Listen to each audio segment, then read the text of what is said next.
you already know what to do. I don't need any details. Mr. Chairman, members, I'm Rick Briscoe, representing Open Carry, Texas. We are very much in favor of this bill.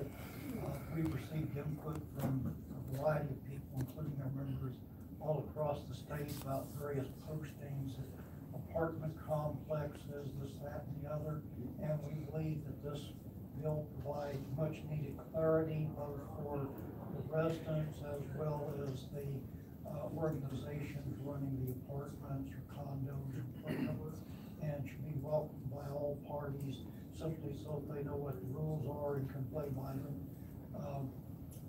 An apartment renter or a leaseholder at a condo does have a possessory interest and therefore a interest and right to keep their property in their unit. And so long as it does not run afoul of other provisions of law, we believe that's what the current law is. But having it in the statute, once again, provides much needed clarity. To address the question about businesses, since the Clinton administration, the Bureau of Alcohol, Tobacco, and Firearms and Explosives has been placing emphasis on zoning regulations. For example, at a single family residence within the city limits that prohibits businesses being conducted out of that residence, if someone is selling Tupperware, widgets, trolls, whatever, that's not regulated by the federal government. But to engage in the regular practice of sales and purchases of firearms as a business requires a federal firearms license. One of the questions on that application deals with zoning. When an individual submits such an application, the ATF normally refers the application to the city, the HOA, the condo complex or apartment complex, just as the apartment association representative was saying.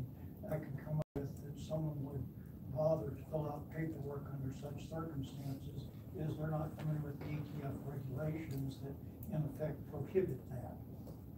The reason I say in effect is the federal government doesn't specifically prohibit it, but it prohibits businesses being approved as FFL dealers that are not being conducted in accordance with local laws or regulations. And I hope that can clarify some of the committee's questions. It does for me, but if there's any members that have any questions, I'm time to fire away. Just to be clear, so the situation that was described earlier, you do not feel that this bill will have a problem with that situation? I do not, because under the existing laws, the way they are today, an individual who engages in the course of selling or purchasing firearms as a business is in need of obtaining a federal firearms license in addition to any business licenses from the state or subdivision of the state. Casual sales, for example, someone in an apartment complex might sell a camera, a vacuum, trolls, or an occasional firearm. But if they do so as a regular course of business, the federal firearms license would be required, and that would trigger the question. And it wouldn't be branded? Yes, sir. All right, thank you. Mr. Chairman? Yes. Gentlemen, okay. Thank you, sir. Yes, sir. Anybody else? Thank you. Appreciate it. We're going to call up Mark Ramsey. Mr. Grisham. I'm just going to throw that anywhere. Mr. Grisham, why don't you identify yourself and let us know your position. Sure, thank you. First of all, congratulations on your chairmanship, Mr. Navarez. Congratulations. Mr. Paul, thank you for submitting this bill. My name is CJ Grisham. I'm the president and founder of Open Carry Texas. I'm here representing Open Carry Texas and myself in favor of this bill. I don't think it goes far enough, because one of the problems that I do have with it, though I do support it, is that, for example, if I wanted to go out on a Sunday afternoon after church and barbecue in my front yard, this bill doesn't protect me in an apartment complex. It doesn't protect me in a homeowners association. And quite frankly, I support private property rights and I support all rights. Gun rights are not superior to private property rights. private property rights are not superior to gun rights. And so essentially when you have the two butt heads, which is what I think this bill is trying to solve, you have to go under the assumption that your rights end where my rights begin. So they're free to regulate firearms to the extent that they violate my right to keep and bear arms as protected under the state and federal constitutions and the natural right to self-defense. So we support this. I've got several emails. Once this bill was filed, Mr. Paul, we sent out a poll to all of our members, and we asked them, if you've had issues, let us know, because this bill is going to come up for a hearing, and we're going to want to make sure that we can get you here. Now, we weren't able to get people actually here, but I got several emails. The majority of people who contacted us, of our members, were complaining about the fact that they could not open carry. Most of these are 30-07 signs that are being put up. So they're not banning guns, I'll make that clear, but they are being forced to either wear untucked shirts or wear a coat or in some other way be inconvenienced in order to cover up the firearm that they have on them. They're not a different person just because you can see the firearm. So that's why I think this probably should have gone a little bit further. I do like it in that it would get rid of those 30-07s, but there are some that are going even further than that, and I have gotten several emails, and I will print those out and send those to each of the board members. I didn't bring them today.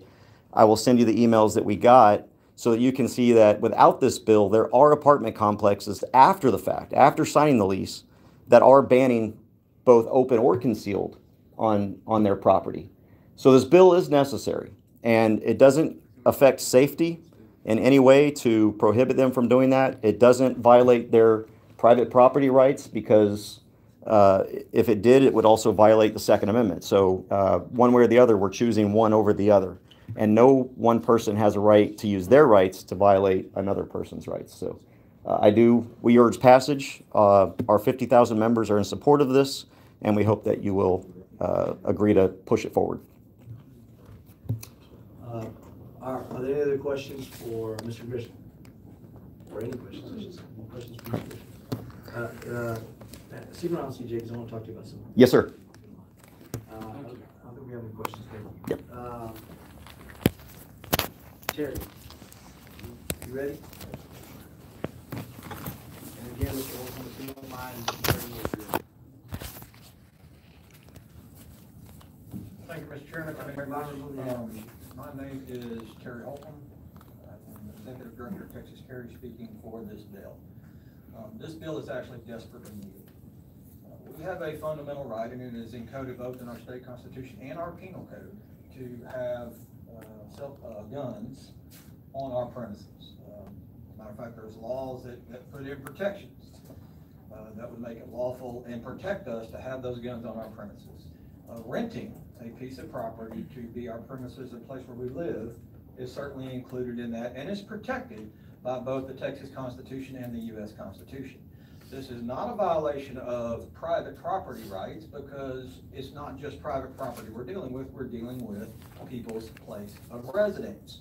And when these apartment complexes and things of that nature are renting residential places out, that comes with certain inalienable rights. And it would certainly include the right to keep and bear arms.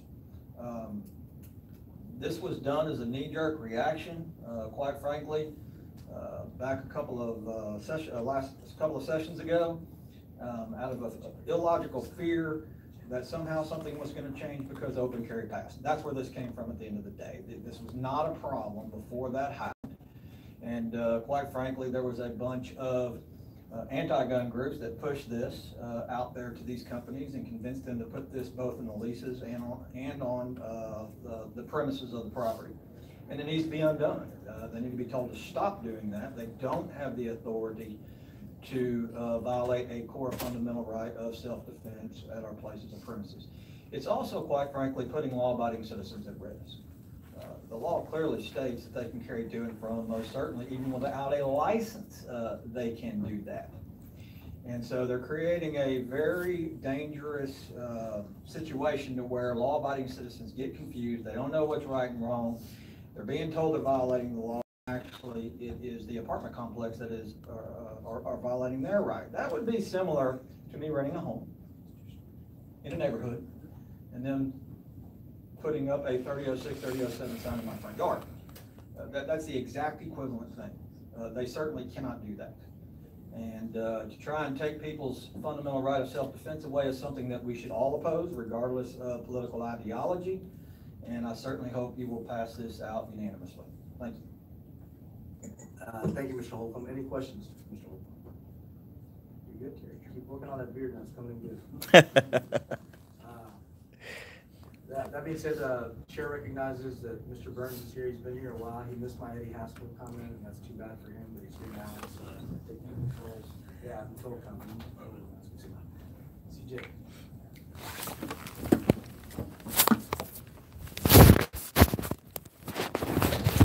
Oh, I'm sorry.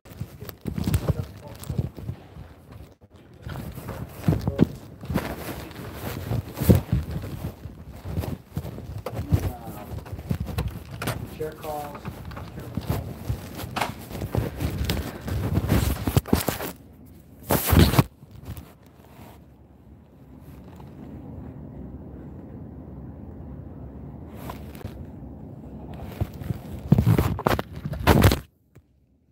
Okay, that's it for that.